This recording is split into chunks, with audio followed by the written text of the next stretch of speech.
all of you in this video lecture. In this lecture, we are going to take up Langmuir adsorption isotherm. In our previous lecture, we had studied about Freundlich adsorption isotherm. We had written its mathematical expression, its graphical representation, and its limitations. So in this lecture, we are going to take up Langmuir adsorption isotherm. Langmuir put forward an adsorption isotherm on theoretical considerations based on kinetic molecular theory of gases. Langmuir का जो adsorption isotherm था, it was merely based on assumptions and theoretical considerations, but based on kinetic molecular theory of gases. So we need to first look for all the assumptions that Langmuir took for this adsorption isotherm. तो उन assumptions को बेटा हम सीखेंगे. So number first, I will take assumptions. Assumptions, or we may write postulates. Assumptions or postulates of Langmuir adsorption isotherm. देखो बेटा इसके assumptions क्या है? If you consider this as the surface of an adsorbent, you consider this as an adsorbent. ये हमारे पास एक adsorbent है और ये इसकी बेटा surface है. Langmuir adsorption isotherm क्या कहता है? इसका assumption क्या है कि जो surface होती है adsorbent की, इस surface पे present होते हैं active sites और elementary sites, और उन्हीं active sites में, उन्हीं elementary sites में adsorption होगा. जो सरफेस ऑफ एडसॉर्बेंट है, एडसॉर्बेंट की सरफेस पे होंगे एक्टिव साइट्स या एलिमेंट्री साइट्स, और उन्हीं साइट्स पे एडसॉर्प्शन हो सकता है. If this is the surface of the adsorbent, तो इस सरफेस पे मैं एक्टिव साइट दिखाऊंगा बेटे. मैं ऐसे डिफरेंशिएशन थोड़ा सा दिखाऊंगा. This differentiation will represent an active site of the at the surface of the adsorbent. So this differentiation represents the active site. ये दिखाता है बेटे active site on the surface of adsorbent. इस एक्टिव साइट में क्या होगा बेटा? अगर बाहर से आपके पास एडसॉर्बेट है, this is the gas, this adsorbate, ये आपके पास एडसॉर्बेंट है. This is one active site. एक एक्टिव साइट पे एक ही, ओनली वन एडसॉर्बेट यहां पे एडसॉर्ब हो सकता है. Each active site can accommodate और होल्ड और एडसॉर्ब ओनली वन एटम और मॉलिक्यूल ऑफ द एडसॉर्बेट. एडसॉर्बेट का एक ही पार्टिकल इस एक्टिव साइट में आ सकता है, only one particle. This assumption number 1. So write this point number 1, that is the surface of adsorbent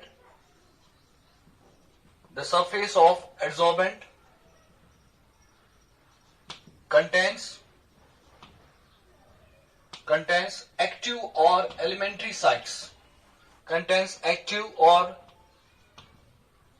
elementary sites. जो surface of adsorbent है उसके present है बेटा active और elementary sites, and each site can adsorb only one molecule or atom of the adsorbate.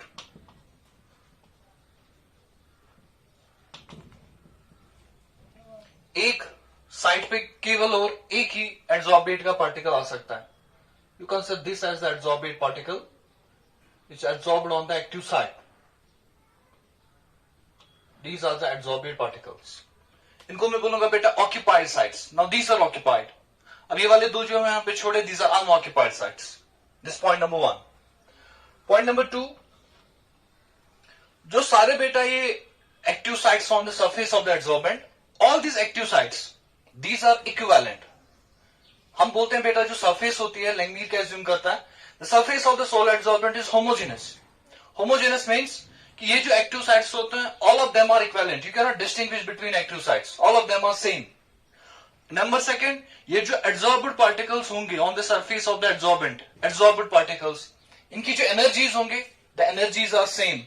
तो मैं कहूंगा कि just surface of the adsorbent जो होगी, it is energetically uniform. In particles की जो energy होगी, वो energy भी same होगी on the surface of adsorbent. So point number second is the surface of adsorbent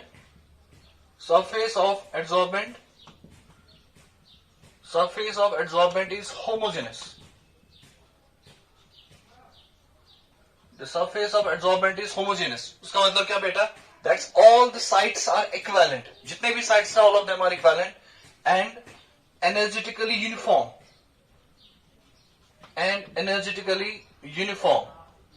और अगर energetically देखोगे, all the sites are uniform. which means the energy of the adsorbed particles on the surface is same. Number three point is इनके बीच में adsorbed particles के बीच में इनके बीच में कोई भी इंटरेक्शन नहीं होगा.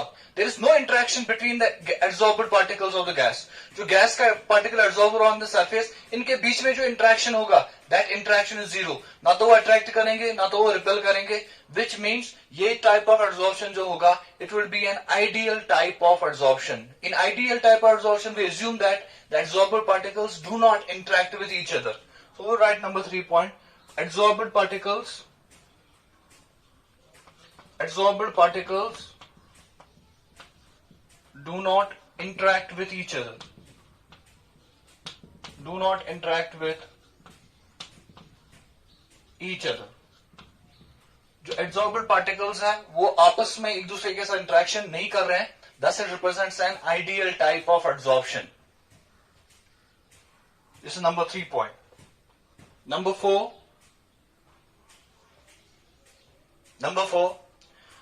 ये जो सरफेस ऑफ एड्सॉर्बेंट है, इसके ऊपर जब लेयर बनेगा एड्सॉर्बेट का, it is monolayered in nature.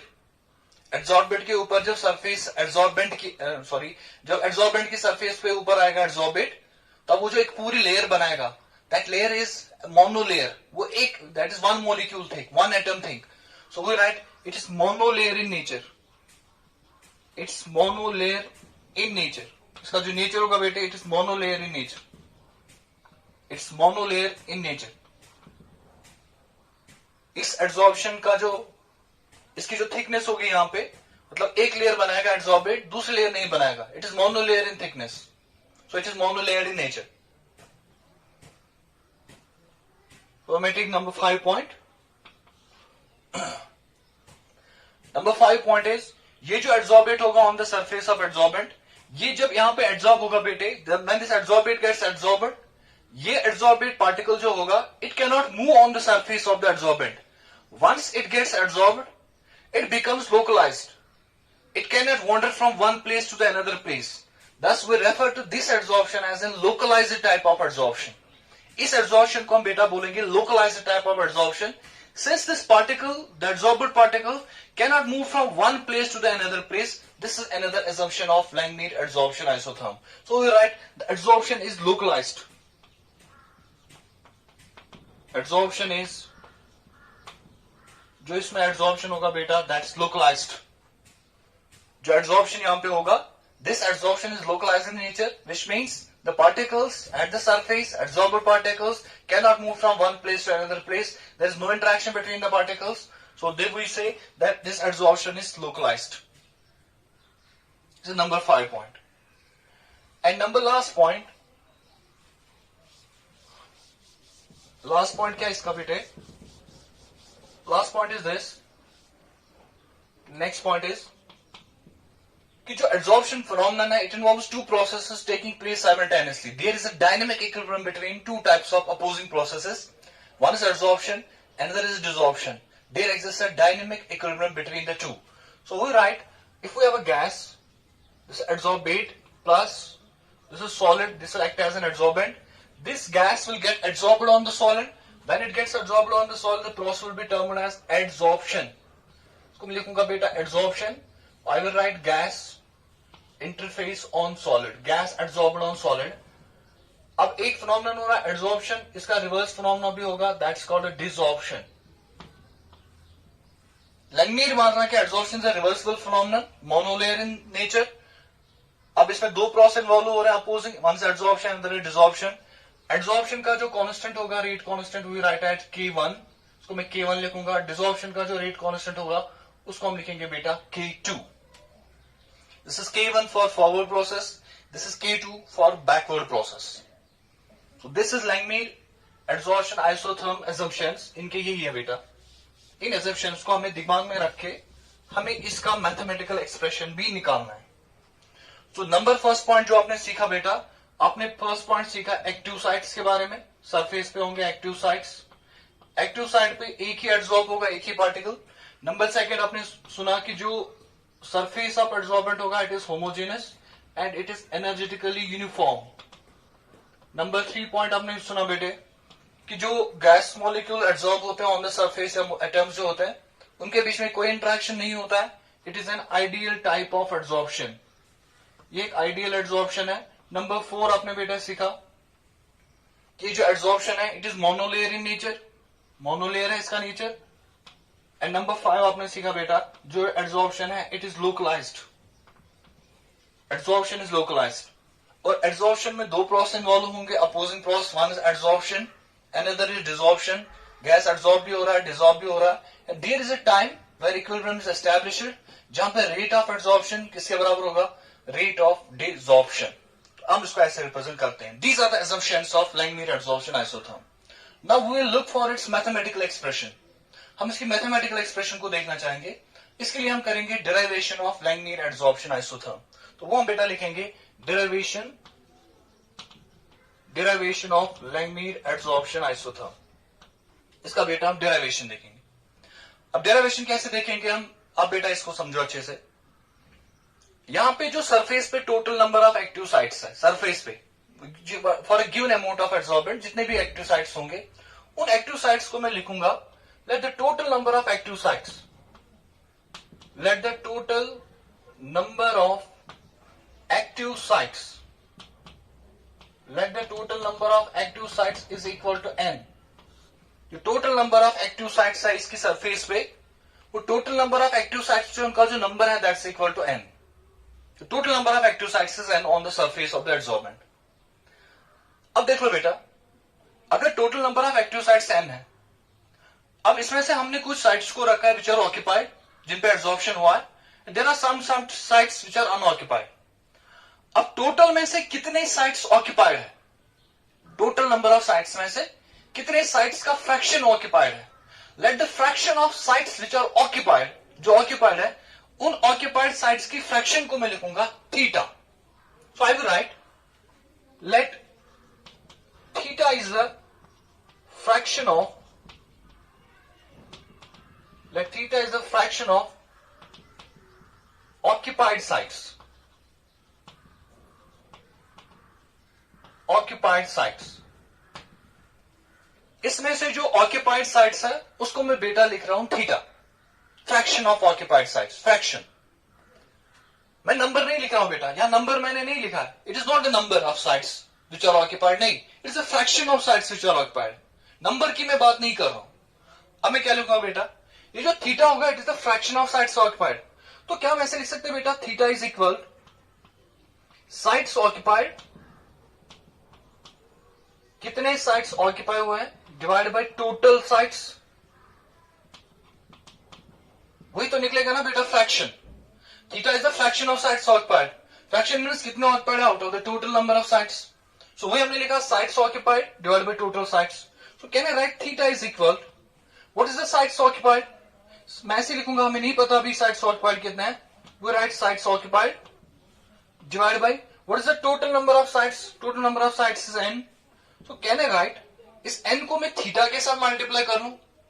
अगर इस थीटा और n का मल्टीप्लीकेशन आप करोगे you will get sites occupied. So I will right sites occupied.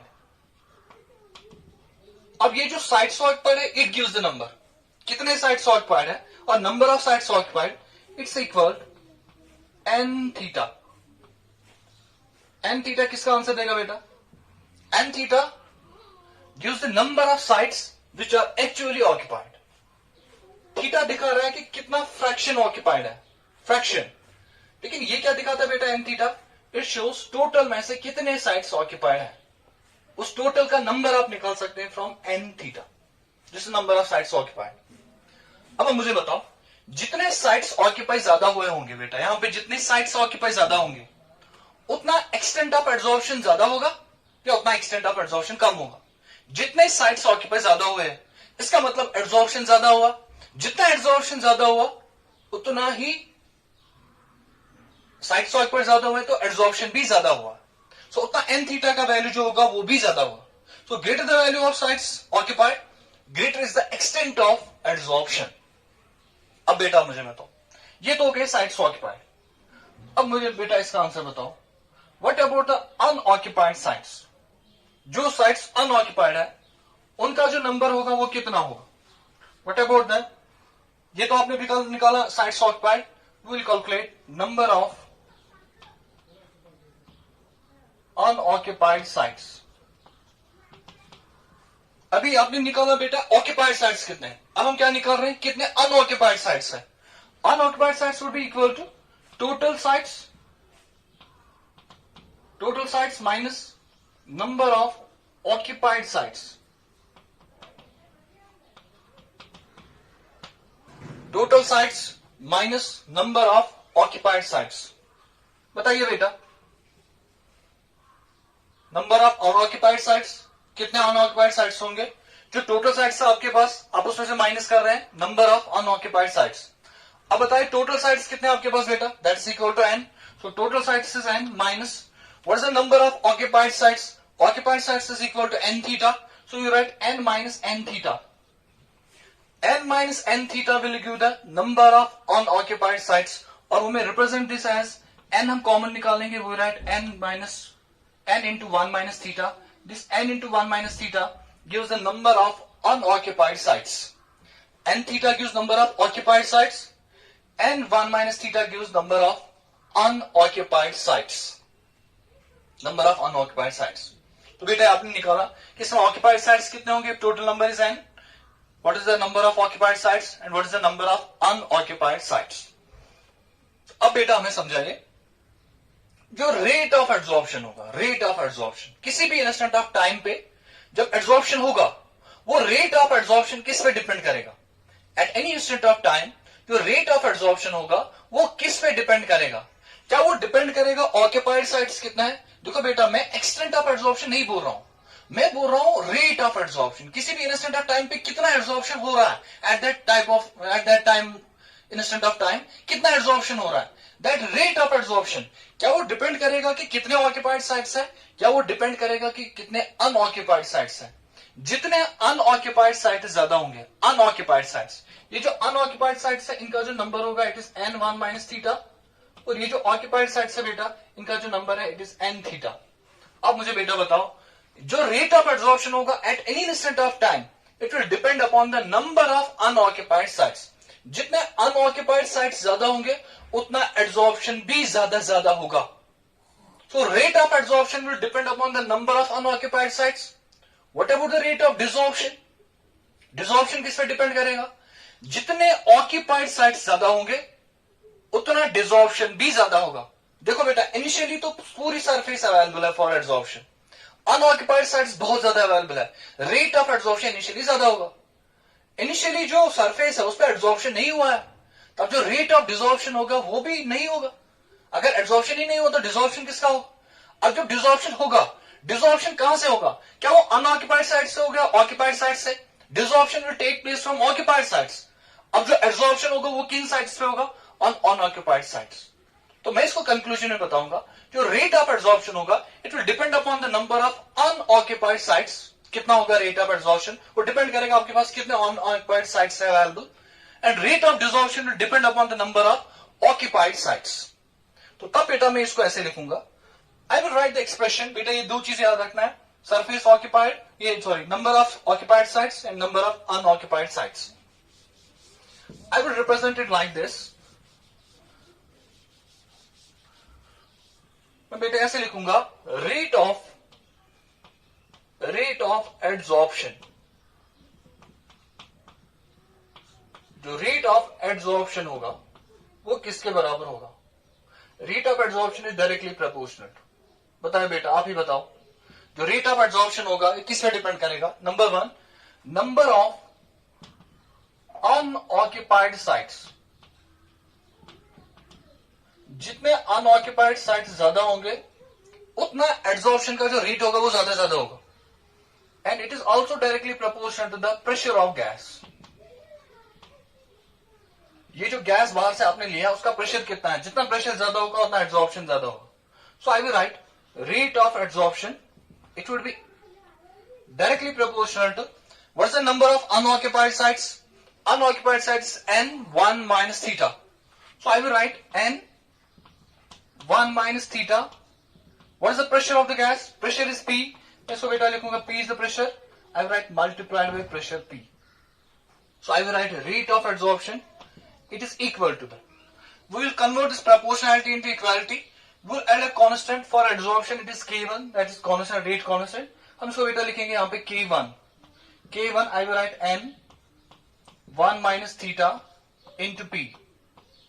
This is the rate of adsorption.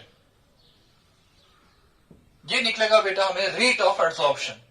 बेटा याद रख लेना, हम extent of adsorption नहीं निकाल रहे हैं. अगर आपको extent of adsorption निकालना है, extent के लिए हमें थीटा निकालना पड़ेगा. थीटा जितना थीटा ज्यादा होगा, सरफेस ऑक्यूपाइड ज्यादा होगी, उतना extent of adsorption ज्यादा होगा. लेकिन यहां पे हम थीटा नहीं निकाल रहे हैं, हम निकाल रहे हैं बेटा rate of adsorption. Rate of adsorption depend करेगा कि कितने अनऑक्यूपाइड साइट्स है. जितने अनऑक्यूपाइड साइट्स है उतना rate of adsorption भी ज्यादा होगा. So this is the rate of adsorption. What about the rate of desorption? बताइए बेटा, what about the rate of desorption? Rate of desorption. Rate of desorption is directly proportional to desorption किन side से होगा बेटा? occupied side से. So it is directly proportional to the number of occupied sites. So we write it is directly proportional to the number of occupied sites. It is directly proportional to the number of occupied sites. So I will write rate of desorption. It is directly proportional to, or I may write equality directly. तो desorption के लिए क्या constant है? K2. We write K2. अब बताइए बेटा, number of unoccupied sites. What are the total number of unoccupied sites? That's n theta. So you write n theta. This gives the rate of desorption. So we have two equations, one for rate of adsorption, another for rate of desorption. तो हमने rate of adsorption भी निकाला, rate of desorption भी निकाला.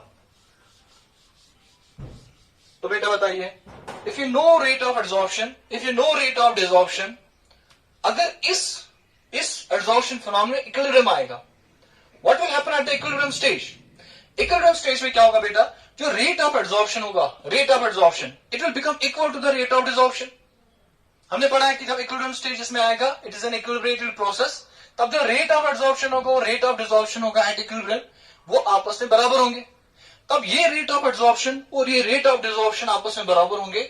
We can equate them at equilibrium stage. So we will write at equilibrium, जैसे ही इस process में बेटा equilibrium आएगा, at equilibrium क्या होगा? जो rate of adsorption होगा, that will become equal to the rate of desorption. Rate of adsorption will equal the rate of desorption. What is the rate of adsorption? It is K1N. It is K1 N 1 minus theta into P, which would be equal to K1 N 1 minus theta into P. It would be equal to K2 N theta. It is K2 N theta. So N and N gets cancelled. So we're left with K1. It's 1 minus theta into P, which is equal to K2 theta. K1 N 1 minus theta. K1 1 minus theta into P, K2 theta. So we multiply them. We write K1 P इसको multiply हो जाएगा. It is K1 into P. ये P भी इसको multiply होगा, K1 भी multiply होगा, minus K1 P theta. K और P को 1 और theta से multiply करके देखो. It would be equal to K2 theta. So we write K1P. It's equal to, ये माइनस टर्म है यहां पे, इसको राइट साइड में लेके जाओ तो प्लस बनेगा. It's K2 theta plus K1P theta. What about this? अब बेटा मुझे बताओ, मैं इस इक्वेशन को, पूरी इक्वेशन को मैं इसको डिवाइड करूंगा बेटा K2 से. If I divide the equation through out by K2, तो what will be the final equation? It's K1 upon K2 into P, which is equal, यहां पे बेटा आएगा K2 by K2, यहां पे तो आएगा K2 by K2.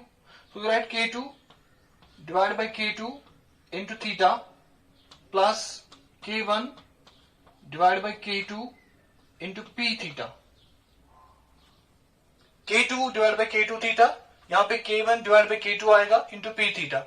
ये K2 और K2 यहां पे बेटा कैंसिल होगा,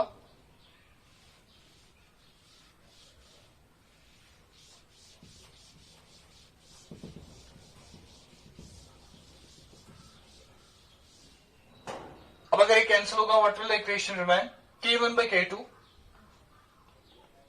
K1 upon K2 into P which is equal, यहां पे केवल बेटा थीटा ही बचेगा, सो हम लिखेंगे थीटा, फिर क्या आएगा बेटा plus K1 upon K2 P theta.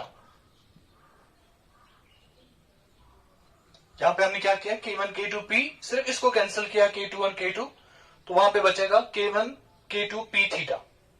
अब बेटा बताइए, यहां से थीटा, यहां से भी थीटा, हम थीटा कॉमन निकालेंगे, we write K1 upon K2 P it's equal to theta, यहां पे क्या बचेगा बेटा 1 plus K1 upon K2, K1 upon K2 we write P।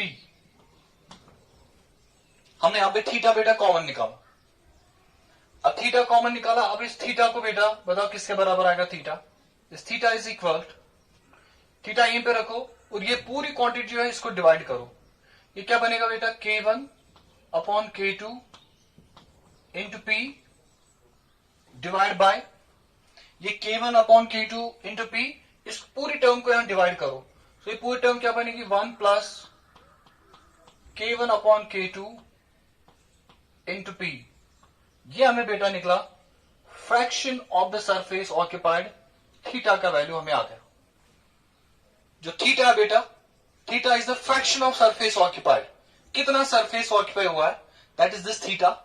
तो थीटा का वैल्यू कितना आ गया, K1 upon K2 into P, 1 plus K1 upon K2 into P, this is theta, and theta is the fraction of surface occupied.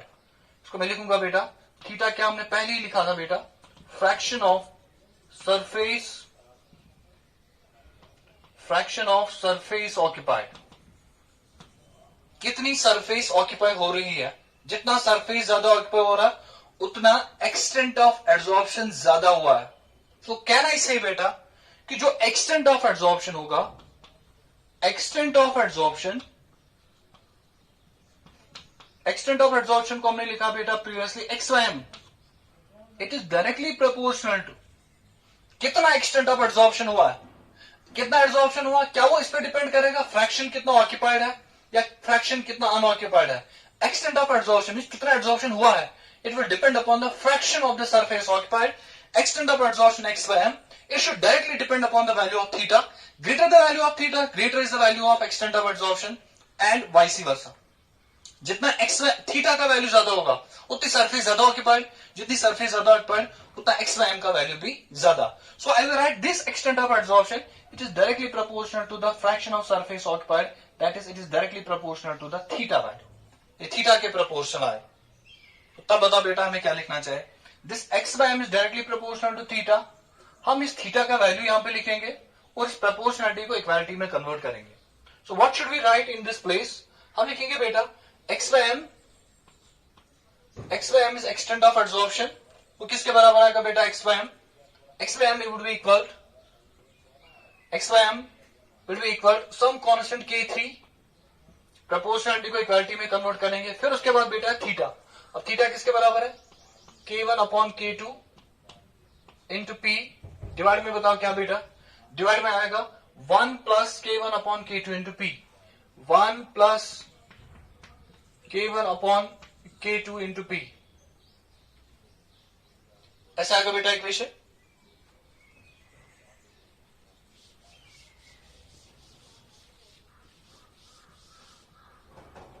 So we can write this equation as, ये जो x by m होगा बेटा, x by m would be equal, K3 is a constant, K1 is a constant, K2 is a constant। अगर इन तीनों का हम लेंगे total में, इन दोनों का रेशो इस K3 को मल्टीप्लाई करेंगे, तीनों बेटा कॉन्स्टेंट्स है, multiplication of all the three constants will be again a constant, उस कॉन्स्टेंट को हम बेटा लिखते हैं इट इज A, इस कॉन्स्टेंट को A लिखते हैं, दिस इज A, फिर आएगा बेटा P, डिवाइड में क्या आएगा बेटा 1 प्लस, अब बेटा बताओ K1 upon K2, K1 is a constant, K2 is a constant, इन दोनों का जो रेशियो होगा दैट्स अगेन अ कांस्टेंट, उस कांस्टेंट को हम लिखते हैं बेटा b, मल्टीप्लाई लिखेंगे p.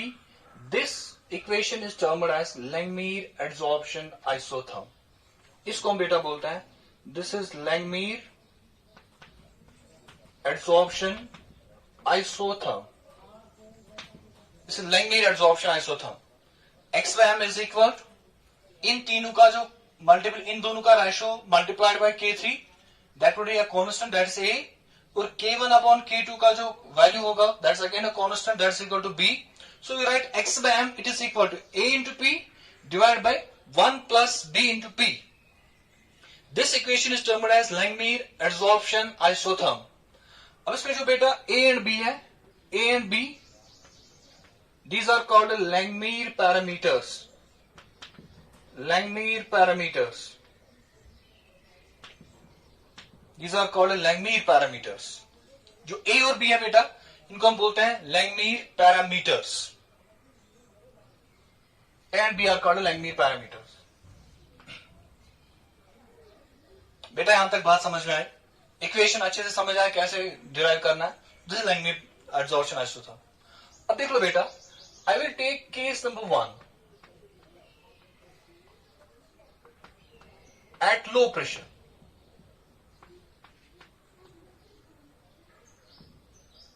At low pressure. अगर आपने गैस का प्रेशर लेस लिया हुआ at low pressures, what will happen at low pressures? अगर प्रेशर बेटा आपने कम लिया, इस इक्वेशन को अच्छे से देखो. अगर आपने प्रेशर कम लिया हुआ है, प्रेशर का वैल्यू बहुत ही कम है, अगर ये प्रेशर का वैल्यू कम है, इसको B से मल्टीप्लाई करो, प्रेशर कम है तो B इंटू पी भी कम ही होगा. सो 1 प्लस B इंटू पी. अगर प्रेशर बहुत कम है तो इस टर्म का जो वैल्यू होगा वो भी बहुत कम होगा. सो 1 प्लस B इंटू पी वो किसके बराबर आएगा? वो तो अप्रोक्सीमेटली 1 के बराबर ही आएगा. सो अगर प्रेशर लो है बेटा 1 plus B into p, it would be approximately equal to 1. At low pressures 1 plus B into p is approximately equal to 1. 1 plus B into p 1 के बराबर आएगा. क्या मैं बेटा तब लिख सकता हूं x by m it is equal to a into P. So we write x by m वो किसके बराबर आएगा बेटा? a into P. लेकिन this condition would be satisfied at low pressures. So can we write x by m, जो x by m होगा बेटा, a is a constant. अगर a कांस्टेंट है तो मैं कांस्टेंट को हटाऊंगा, I will substitute it with proportionality sign. मैं लिखूंगा x by m is directly proportional to p. P के ऊपर जो पावर होगा that power is equal to 1. This will happen at low pressures. At low pressures x by m जो होगा वो directly depend करेगा ऑन द प्रेशर. जितना आप प्रेशर बढ़ाएंगे इनिशियली, जब आप एडसॉर्प्शन स्टार्ट करोगे, पहले एडसॉर्प्शन जब आप प्रेशर इंक्रीज करना चाहोगे, when you are increasing the pressure initially, तब जो एक्सटेंट ऑफ एडसॉर्प्शन होगा वो डायरेक्टली डिपेंड करेगा ऑन द प्रेशर. जितना प्रेशर बढ़ेगा उतना एक्सटेंट ऑफ एडसॉर्प्शन भी बढ़ेगा at low pressures of the gas. This is number 1 point. I will take case number 2. When pressure is high. अगर बेटा प्रेशर क्या होगा? When pressure is high. You have taken pressure of the gas high. अगर बेटा high pressure होगा, आप बताइए ये B इंटू पी का जो वैल्यू होगा क्या वो अब कम होगा या ज्यादा होगा? इसका वैल्यू ज्यादा होगा. ये जो B इंटू पी है, दिस B इंटू पी, इसका वैल्यू ज्यादा होगा. अगर बेटा इसका वैल्यू ज्यादा है, B इंटू पी का वैल्यू ज्यादा है, तब मुझे बताओ ये 1 plus B into p, 1 plus B into p, क्या मैं इस क्वांटिटी को लिख सकता हूं? It would be approximately equal to B into p, क्योंकि इसी का वैल्यू ज्यादा है. B इंटू पी का वैल्यू बहुत ज्यादा होगा एज कंपेयर टू 1, इसलिए मैं लिखूंगा 1 प्लस B इंटू पी जो होगा it is approximately equal to B into p. I will write when pressure is high 1 plus B into p it will be approximately equal to the B into p value. अब बताओ बेटा 1 plus B into P आ गया B into P. If this is equal to B into P, can we write extent of adsorption x by m? It would be equal to A into P, numerator में जो है divide by B into P. x by m is equal to A into P divide bye B into P. इस P और P को cancel करो. इसका मतलब जो राइट साइड में टर्म है वहां पे प्रेशर नहीं रहेगा. इसका मतलब x by m जो होगा उसका जो वैल्यू होगा बेटे वो P पे डिपेंड नहीं करेगा. x by m का जो वैल्यू होगा वो P पे डिपेंड नहीं करेगा. अगर x by m का वैल्यू P पे डिपेंड नहीं करेगा, I would say x by m becomes independent of the pressure. So I will write x by m, it's equal to A divided by B. I will write multiplied by P to the power 0. P to the power 0 means x by m का जो dependence होगा pressure पे वो हट जाएगा. x by m को कोई फर्क नहीं पड़ेगा विथ प्रेशर, किस कंडीशन पे, लेकिन जब गैस का प्रेशर हाई होगा. x by m में कोई डिफरेंस नहीं पड़ेगा. सो x by m becomes independent of the pressure. आप कहोगे सर यहाँ पे तो P खत्म होगा, आपने दोबारा P लिखा. अब P और P खत्म होगा तो 1 तो बचेगा ना बेटा. तो मैंने P लिखा, पावर लिखा 0. अब P का कोई भी वैल्यू हो, anything is power 0 would be equal to 1, तो ये फिर भी 1 ही है यहाँ पे. सो कैन आई राइट, क्या मैं बेटा इसको ऐसे लिख सकता हूं, जो x by m होगा बेटे, x by m, लेकिन जब प्रेशर हाई होगा, a by b is a constant, I will write it is directly proportional to the power of pressure equal to 0. जो x by m होगा it will be directly proportional to the power of pressure equal to 0. इसका मतलब x by m की जो dependence है pressure पे वो हट जाएगी. x by m will not depend upon the pressure. Pressure कितना भी ज्यादा हो, अब x by m पे कोई भी डिफरेंस नहीं आएगा. x by m becomes independent of the pressure, but when the pressure of gas is high. तो ये दो कंडीशंस. अब बेटा इस चीज को मैं ग्राफिकली रिप्रेजेंट करने की कोशिश करूंगा. एट लो प्रेशर क्या होता है, जो x by m होता है उसका वैल्यू x by m जो होता है it depends upon the pressure at low pressures. At high pressures x by m becomes independent of pressure. तो अगर हम इनके बीच में ग्राफ प्लॉट करेंगे लाइक दिस, अगर हम यहां से बेटा प्रेशर लेंगे, दिस इज प्रेशर, और यहां से हम बेटा लेंगे x by m. If we take x by m from this side, और वहां से हम बेटा लेंगे प्रेशर. अब बताएं लो प्रेशर पे क्या हो रहा है, जितना प्रेशर बढ़ाओगे x by m भी बढ़ेगा. तो अगर आप प्रेशर बढ़ा रहे हैं तो x by m भी बढ़ेगा. ऐसे आप प्रेशर बढ़ा रहे हैं x by m भी बढ़ेगा. But what about at high pressures, high pressures पे जितना प्रेशर ज्यादा बढ़ाओगे x by m की डिपेंडेंस खत्म हो जाएगी नॉन प्रेशर. तो तब जो ग्राफ बनेगा, क्या मैं इस ग्राफ को ऐसे दिखा सकता हूं बेटे, this graph would look like this. ये ग्राफ कुछ ऐसा दिखना चाहिए. अगर आप लो प्रेशर लोगे in this low pressure range, जो x by m होगा बेटे, x by m will depend upon the power of pressure equal to 1 at low pressure. ये मान लो बेटा यहां तक, this is low pressure range. अब ये ग्रे वाला जो प्रेशर है बेटा, देखो यहां से स्ट्रेट लाइन जा रहा है. अब यहां से हम क्या देखेंगे बेटा, यहां से जो x by m होगा यहां पे, x by m it becomes independent of pressure. x by m depends upon the power of pressure equal to 1 at low pressures. x by m depends upon the power of pressure equal to 0 at high pressures. Low pressures पे it will follow first order kinetics. High pressures पे it will follow zero order kinetics. But what about the intermediate range of pressures? इस intermediate range of pressure में बेटा मुझे समझाओ, जो x by m होगा, क्या x by m का वैल्यू जो होगा क्या वो p पे डिपेंड करेगा या नहीं डिपेंड करेगा? I would say x by m will definitely depend upon the value of p, क्योंकि जितना आप p का वैल्यू बढ़ा रहे हैं, you are increasing the value of p. अगर आप p का वैल्यू बढ़ा रहे हैं, उसकी वजह से जो एक्सटेंट ऑफ एब्जॉर्प्शन है वो भी बढ़ रहा है. ऑल्दो उतना नहीं, स्टीपली नहीं बढ़ रहा है, लेकिन it increase. x by m की वैल्यू बढ़ रही है, ऊपर जा रहा है ग्राफ. तो अगर x by m का वैल्यू बढ़ रहा है, which means x by m का जो वैल्यू होगा it will depend upon the pressure. लेकिन क्या ये ऐसे डिपेंडेंस दिखाता है? नहीं दिखाता है. क्या ऐसे डिपेंडेंस दिखाता है? नहीं दिखाता है. सो आई वुड से जो x by m होगा उसका जो वैल्यू होगा it will depend upon the power of pressure whose value lies between 1 and 0. जिसका वैल्यू 0 और 1 के बीच में फॉल होगा उसको हम लिखते हैं x by m will depend upon the power of pressure equal to 1 by n. लेकिन इसमें एक कंडीशन है बेटा, n का जो वैल्यू होना चाहिए it should be greater than 1. n की जो वैल्यू होनी चाहिए वो ग्रेटर देन 1 होनी चाहिए. तब जो p का पावर आएगा, power will fall between 0 and 1. इसके लिए कंडीशन लिखेंगे हम बेटा. ये कौन सा प्रेशर है? इज दिस मॉडरेट प्रेशर और हाई प्रेशर? इसको लिखेंगे हम बेटा मॉडरेट प्रेशर. मॉडरेट प्रेशर इस पे क्या होगा बेटा? सो you right case number 3. Case 3 is eight moderate pressures. Eight moderate pressure you write this beta, at moderate pressure Langmuir adsorption isotherm. At moderate pressures Langmuir adsorption isotherm. At moderate pressures Langmuir adsorption isotherm. Yes, at moderate pressures Langmuir adsorption isotherm becomes Freundlich adsorption isotherm. जो moderate pressures पे जो Langmuir adsorption isotherm होगा वो क्या बनेगा बेटा? It becomes Freundlich adsorption isotherm. So जो Langmuir adsorption isotherm होगा एट मॉडरेट प्रेशर्स वो दिखेगा कैसा बेटा? Freundlich adsorption isotherm. इसलिए हम कहते हैं बेटा जो फ्रेंडलिच एड्सॉर्प्शन आइसोथर्म है it is a special case of Langmuir adsorption isotherm. तो तब क्या होगा बेटा? जो x by m होगा x by m will depend upon the power of pressure p to the power 1 by n. और इस 1 by n में जो n की वैल्यू होगी should be greater than 1, और जो 1 by n का वैल्यू होगा 1 by n, it ranges from 0 to 1. Lies between 0 and 1. I will write this: 1 by n lies between 0 and 1. 1 by n की जो वैल्यू होगी वो 0 और 1 के बीच में ही फॉल होगा. ये बेटा आपको याद रखना. So Freundlich adsorption isotherm is actually a special case of Langmuir adsorption isotherm, but at which condition? किस condition पे है बेटा? Condition is the pressure of the gas should be moderate pressures. So first of all, what we need to do is we need to look out for this equation, that's Langmuir adsorption isotherm.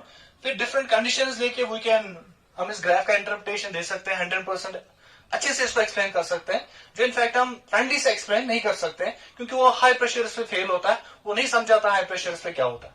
तो अब यहाँ पे क्या लिखा आपने भी, case number 3 में x by m becomes proportional to power of pressure equal to 1 by n, which is Freundlich adsorption isotherm. ये तो हो गया बेटा about this adsorption isotherm. अब अगर हमें बेटा निकालना होगा, if I have to calculate Langmuir parameters a and b, हमें किन का आंसर निकालना है, ये a का वैल्यू कितना होगा, ये b का वैल्यू कितना होगा. सो वो चीज मैं दिखाने जा रहा हूं. Determination of, you right this, determination of Langmuir parameters a and b. Determination of Langmuir parameters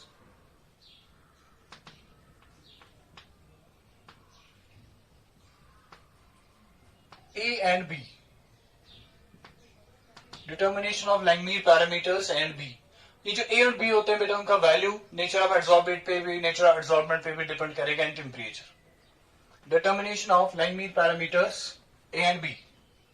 हम क्या लेंगे बेटा, हमारे पास जो Langmuir adsorption isotherm है, that's x by m, it is equal to A into P upon 1 plus B into P. हम इस equation का रेसिप्रोकल लेंगे, we'll take it as reciprocal. अगर हम इसका रेसिप्रोकल लेंगे तो we write m by x, it's equal 1 plus b into p upon a into p. हमने इसका रेसिप्रोकल ले लिया. जो Langmuir adsorption isotherm है, उस इक्वेशन का हमने रेसिप्रोकल ले लिया.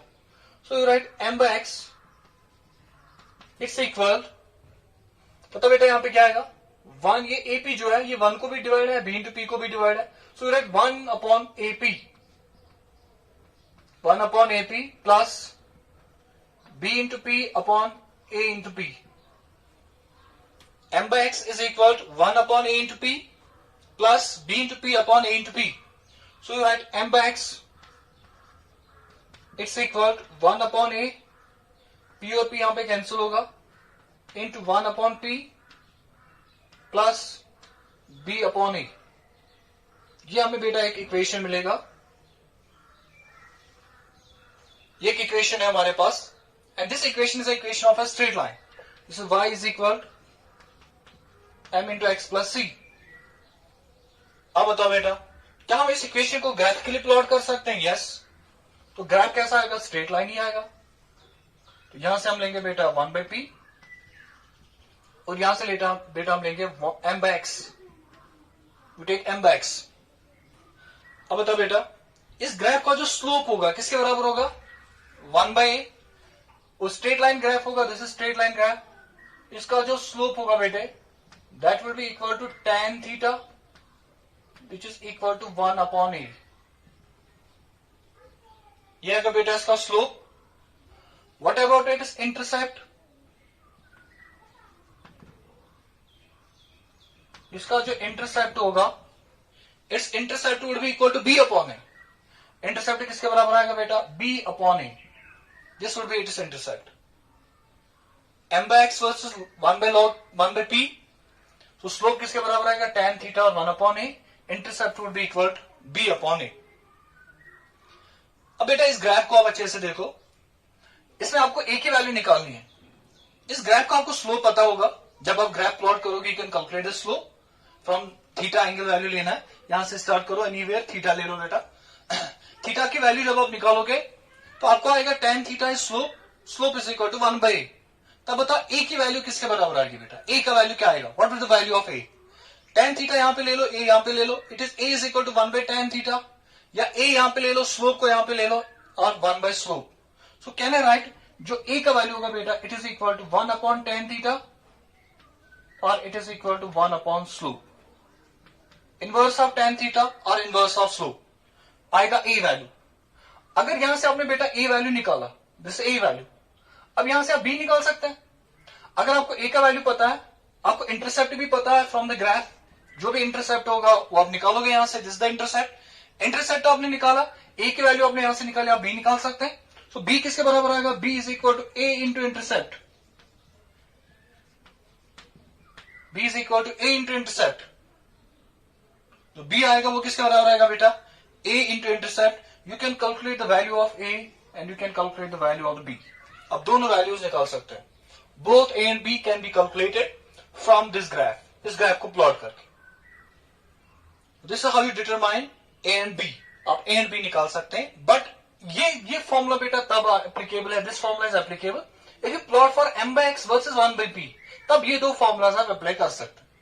हम और एक ग्राफ भी इसमें बना सकते हैं बेटा, अनदर टाइप ऑफ ग्राफ, उससे भी हम निकाल सकते हैं a and B.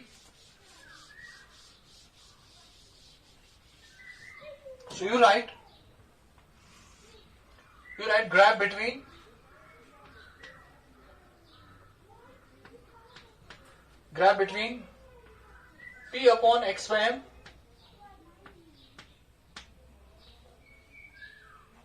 p upon x by m versus p upon x by m versus p.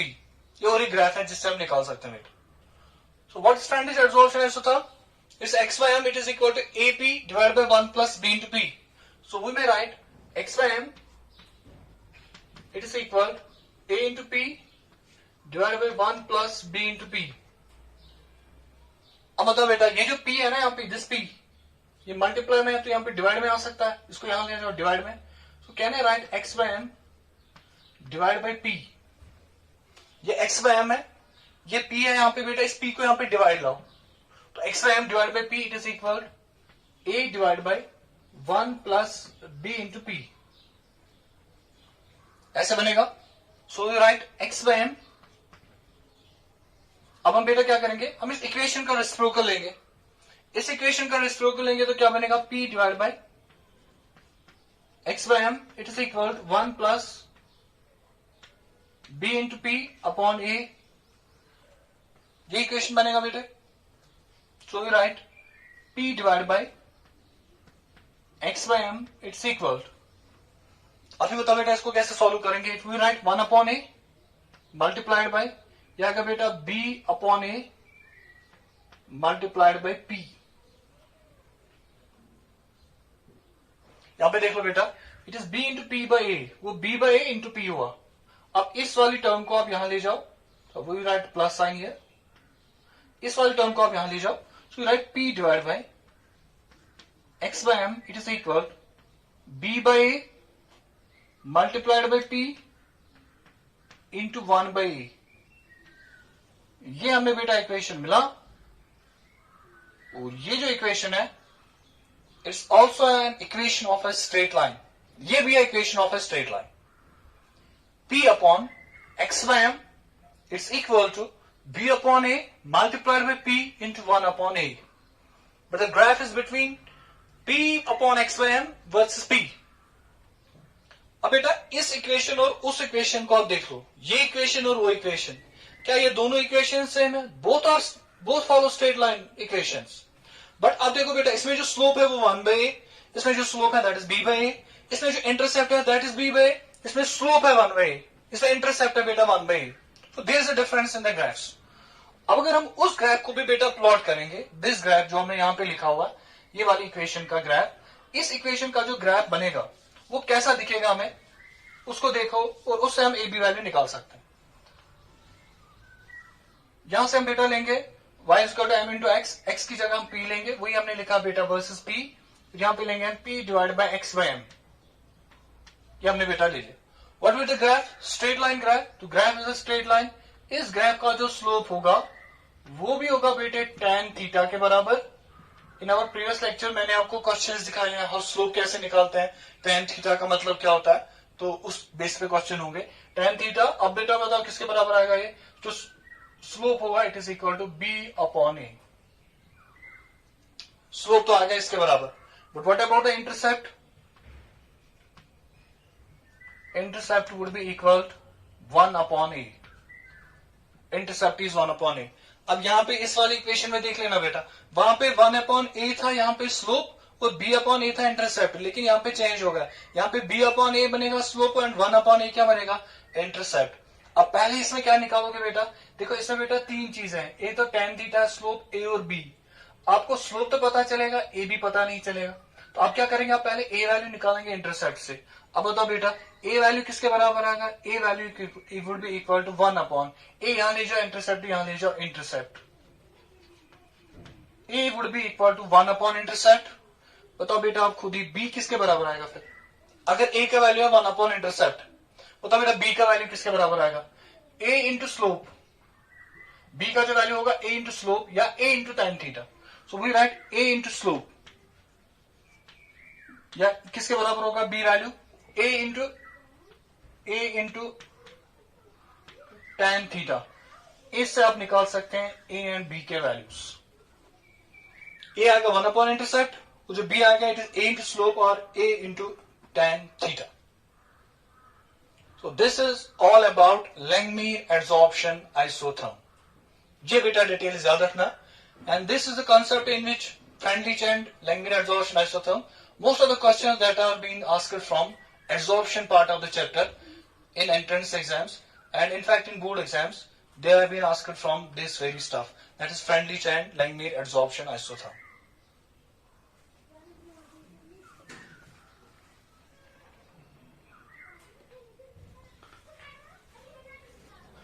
अब बेटा हम देखने जा रहे हैं about applications of adsorption. Adsorption के क्या एप्लीकेशंस है? So number first application is it is used in the production of high vacuum. मान लो बेटा आपके पास एक चैम्बर है, उस चैम्बर में आपने गैस रखा हुआ और उस चैम्बर या उस कंटेनर में आपने वैक्यूम पंप यूज किया हुआ, आपने वैक्यूम पंप यूज करके उसका वैक्यूएशन किया हुआ, अब वहां पे कुछ थोड़ा सा एयर बचा हुआ, उस थोड़े से एयर या उस गैस को रिमूव करने के लिए अब वहां पे पहले से ही प्रीवियसली प्लेस, पहले इन द फर्स्ट प्लेस आप उसमें रखोगे चारकोल।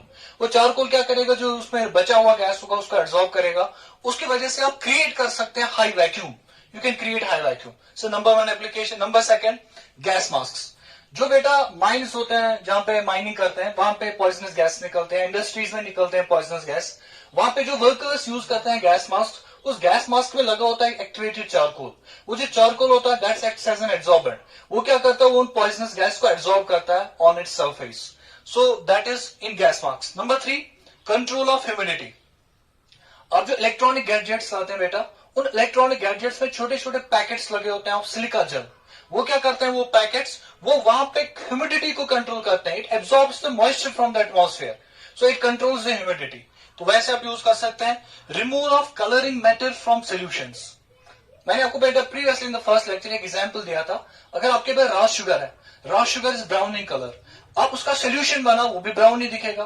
अब उसमें आप बेटा चारकोल डाल दो, अगर आपने उसमें चारकोल डाल दिया उस brown colour solution of raw sugar, उसमें क्या होगा, वो जो सोल्यूशन बनेगा जब उसकी फिल्ट्रेशन करोगे आप, फिल्ट्रेशन करके आप देखोगे वो सोल्यूशन जो होगा इट विल गेट डीकलराइज्ड, उसमें कलर नहीं रहेगा, वही कहते हैं removal of colouring matter from solutions. Solutions में जो सोल्यूट होगा उसमें कलर होता है या डाई की वजह से होगा, वो डाई एब्जॉर्ब कर लेता है दैट एब्जॉर्बेंट। सो इसका एक एप्लीकेशन है।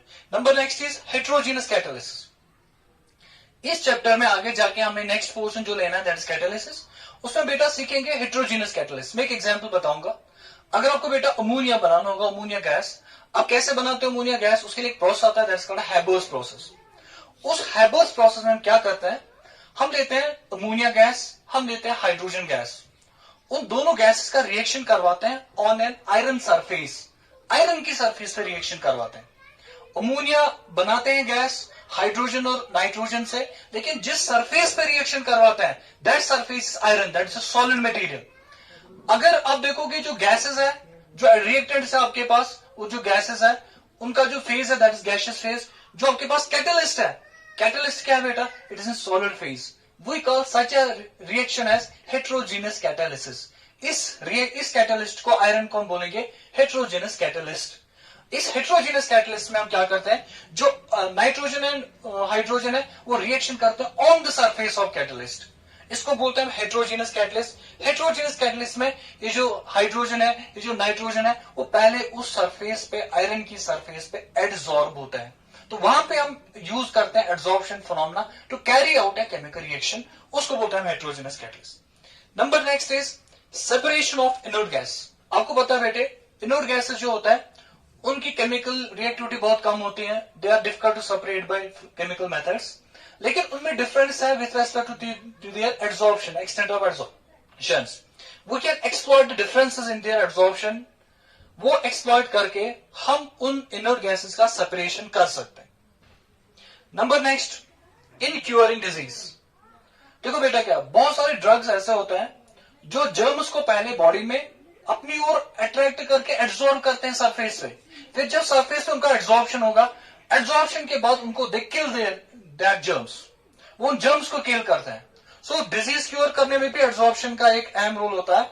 Some drugs they absorb the germs on their surface and kill them. उनको किल करते हैं. और एक प्रोसेस बेटा फ्रॉस्ट फ्लोटेशन प्रोसेस.